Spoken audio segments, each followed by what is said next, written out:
गर्मियों की छुट्टियों की मजेदार कहानियां चैनल में फिर से स्वागत है सबका। गर्मी आ गई है और तुम जानते हो इसका क्या मतलब है, समर कैंप की कहानियां।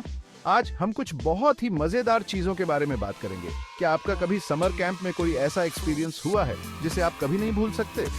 ठीक है, आज हम आप ही जैसे टीनेजर्स द्वारा शेयर की गई कुछ ऐसी ही कहानियां सुनेंगे। ये कहानियां आपको हंसाएंगी, सोचने पर मजबूर करेंगी और शायद थोड़ा बहुत रुला भी देंगी। तो अपना नाश्ता लो, आराम से बैठ जाओ और चलो शुरू करते हैं अनफॉरगेटेबल समर कैंप मोमेंट्स की दुनिया में। तो हमारी पहली कहानी है एम्मा और उसके दोस्तों की, जो इस बार समर कैंप में एक अद्भुत अनुभव के लिए आए थे। वे झील पर एक शांत दोपहर एंजॉय कर रहे थे, जहां पानी की सतह पर हल्की हल्की लहरें उठ रही थीं। सोचो, धूप खिली हुई है, चिड़ियां चहचहा रही हैं और एम्मा और उसके दोस्त अपनी कनू में मस्ती कर रहे हैं। वे झील के बीचों बीच थे, जहां चारों ओर हरियाली और शांति थी। वे सभी नए दोस्त बनाने के लिए एक्साइटेड थे और इस कैंप में उन्हें बहुत सारे नए दोस्त मिले। कैंप एक्सपीरियंस के लिए उत्साहित थे और हर दिन कुछ नया सीखने और करने का मौका मिल रहा था। लेकिन सबसे ज्यादा वे अपनी कनू रेस के लिए उत्साहित थे। यह रेस उनके लिए एक बड़ा इवेंट था और वे सभी इसे जीतने के लिए डिटरमिन्ड थे। चीजें तब और इंटरेस्टिंग हो गईं जब उन्होंने अपनी कनू रेस करने का डिसाइड किया। वे सभी अपनी अपनी रणनीतियां बना रहे थे और एक दूसरे को चुनौती दे रहे थे। सभी की चिल्लाहट के साथ वे सभी अपनी अपनी कनू तेजी से चलाने लगे। हर कोई अपनी पूरी ताकत लगा रहा था और पानी में हलचल मच गई थी। पानी के छींटे उड़ रहे थे, कनूज हिल रहे थे और एम्मा हंसी के मारे सांस भी नहीं ले पा रही थी। यह एक अद्भुत दृश्य था जहां हर कोई मस्ती में डूबा हुआ था। लेकिन एम्मा का दोस्त ओलिवर थोड़ा ज्यादा ही कम्पिटिटिव हो गया। वह किसी भी कीमत पर जीतना चाहता था। ज्यादा ही कम्पिटिटिव हो गया। उसे जीतना ही था, समझ रहे हो? वह पूरी ताकत से पैडलिंग कर रहा था और किसी भी तरह से आगे निकलना चाहता था। उसे जीतना ही था, समझ रहे हो? उसकी आंखों में एक अलग ही चमक थी और वह किसी भी कीमत पर हार मानने को तैयार नहीं था। वह एम्मा पर पानी डालने के लिए झुका, अपना बैलेंस खो बैठा और प्लॉप, वो सीधा पानी में गिर गया। यह एक हिलेरियस मोमेंट था जिसे देखकर सभी हंसने लगे। एम्मा हंसी नहीं रोक सकी जब वो उसे भिगोता हुआ आगे निकल गई। यह एक ऐसा पल था जिसे वे कभी नहीं भूल सकते। मतलब, उसे कौन दोष दे सकता है? यह सब मस्ती का हिस्सा था और हर कोई इसका आनंद ले रहा था। ओलिवर का चेहरा प्राइसलेस, उसकी एक्सप्रेशन देखकर सभी की हंसी छूट गई। पर चिंता मत करो, सब मजे में था और सबसे अच्छी बात, ये सब एक मजेदार अनुभव का हिस्सा था। ओलिवर तैर कर वापस किनारे आ गया। वह पूरी तरह से भीगा हुआ था, लेकिन उसकी हिम्मत और मस्ती में कोई कमी नहीं आई। लेकिन कहानी यहीं खत्म नहीं होती। इसमें और भी ट्विस्ट्स और टर्न्स थे। अरे नहीं, इसमें एक ट्विस्ट है। जब ओलिवर पानी से बाहर निकला तो कुछ अनएक्सपेक्टेड हुआ। तो ओलिवर पानी से बाहर निकलता है पूरी तरह से भीगा हुआ, थोड़ा शर्मिंदा, और एक बहुत बड़ा बत्तख उसका पीछा कर रहा है। यह दृश्य देखकर सभी कैंपर्स हंसी से लौटपोट हो गए। अगला हमारे पास है नूह की कहानी, जो समर कैंप की एकदम डरावनी कहानी की रात के लिए तैयार है। नूह और उसके दोस्तों ने सुना था कि इस कैंप में कुछ अजीब और रहस्यमयी होता है, खासकर रात के समय। सोचो, आसमान में तारे, कैंप फायर की आवाज और हवा में तैरती हुई मार्शमेलोज और डर की गंध, ये सब मिलकर एक ऐसा माहौल बनाते हैं जो किसी भी कहानी को और भी डरावना बना देता है। सलाहकार वाकई में भूतों की कहानियों से सबको डरा रहे हैं, है ना? उनकी आवाज में एक ऐसा जादू है जो हर किसी को अपनी ओर खींच लेता है। नूह और उसके दोस्त डरे हुए थे, लेकिन वे ये कभी एक्सेप्ट नहीं करेंगे। वे एक दूसरे को देखकर हंसते हैं, लेकिन उनकी आंखों में डर साफ झलकता है। वे तो बहादुर बन रहे थे, है ना? लेकिन उनके दिल की धड़कनें तेज हो रही थी और हर छोटी सी आवाज उन्हें चौंका देती थी। लेकिन अंदर ही अंदर उनकी तो जैसे रूह कांप रही थी। हर किसी को लग रहा था कि कहीं कुछ गलत होने वाला है। अब कहानी खत्म होने के बाद वे अपने केबिन में वापस जाते हैं और यहीं से असली मजा शुरू होता है। अंधेरे में चलते हुए हर कदम पर उन्हें लगता है कि कोई उनका पीछा कर रहा है। वे जंगल से कुछ आवाजें सुनते हैं। ये आवाजें इतनी अजीब और डरावनी होती हैं कि उनके रोंगटे खड़े हो जाते हैं। क्या ये हवा है, कोई जानवर या कुछ और? हर आवाज उन्हें और भी ज्यादा डरा देती है।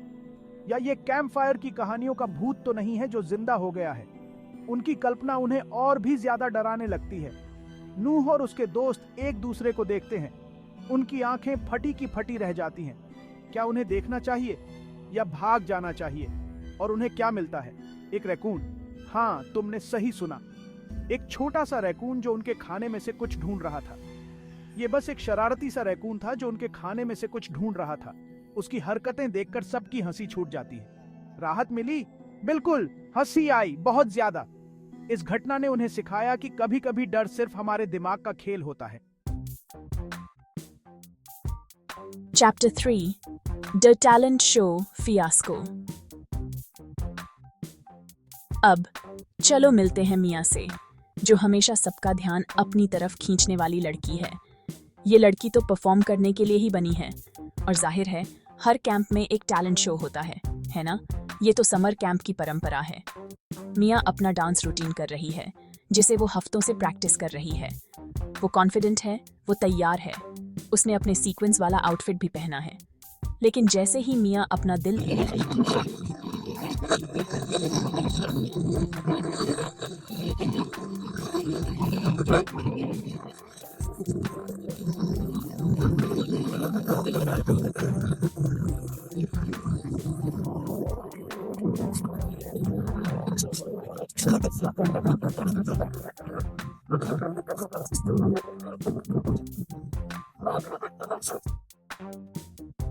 अब ज्यादातर लोग तो शर्म से पानी पानी हो जाते है ना, लेकिन मिया नहीं।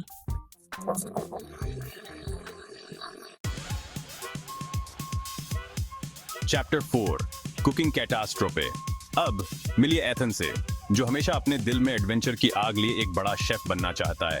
वो खाना बनाने की क्लास के लिए साइन अप करता है, ये सोचकर कि ये तो बहुत आसान होगा, है ना? मतलब खाना बनाने में इतना क्या मुश्किल हो सकता है। एथन ने स्मोर्स बनाने के लिए एक टीम लीड करने का डिसाइड किया, क्योंकि जाहिर है स्मोर्स कौन पसंद नहीं करता। वो सबको दिखाने के लिए बहुत एक्साइटेड था कि कैसे मार्शमैलोज को टोस्ट किया जाता है, कैसे चॉकलेट को पूरी तरह से पिघलाया जाता है, और कैसे पूरी चीज को 2 ग्राहम क्रैकर्स के बीच में रखा जाता है। आसान है ना? गलत। जब एथन बहुत ज्यादा उत्साहित हो गया तो उसने गलती से चॉकलेट वाला बर्तन गिरा दिया। और मैं बस थोड़े से गिरने की बात नहीं कर रहा हूँ, मेरा मतलब है ये तो जैसे चॉकलेट वॉल्केनो था जो हर तरफ फट रहा था। चॉकलेट हर जगह थी, काउंटर पर, फर्श पर, लोगों के कपड़ों पर। ये तो पूरी तरह से चॉकलेट की अफरा तफरी मच गई थी। चैप्टर 5 दी ब्रेव नाइट हाइक। आखिर में हमारे पास है अवा की कहानी, जो एक सीक्रेट के साथ एक आम लड़की है। उसे अंधेरे से थोड़ा डर लगता है। अवा एक बहुत ही जिज्ञासु और साहसी लड़की है, लेकिन अंधेरे का उसका डर उसे हमेशा परेशान करता है। तो स्वाभाविक रूप से जब रात में लंबी वॉक की घोषणा होती है तो अवा थोड़ी या ठीक है बहुत ज्यादा डर जाती है। उसके मन में कई सवाल उठते हैं।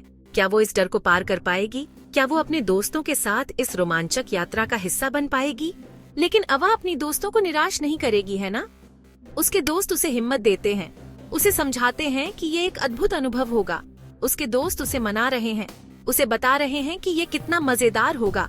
वे रात में आसमान में कितने सारे तारे देखेंगे, और अगर वे लकी रहे तो शायद एक उल्लू भी देखेंगे। वे उसे बताते हैं कि रात का समय कितना जादुई हो सकता है और कैसे वे सब मिलकर इस अनुभव को और भी खास बना सकते हैं। अवा अनिच्छा से मान जाती है, ये सोचकर कि ये इतना बुरा भी नहीं होगा।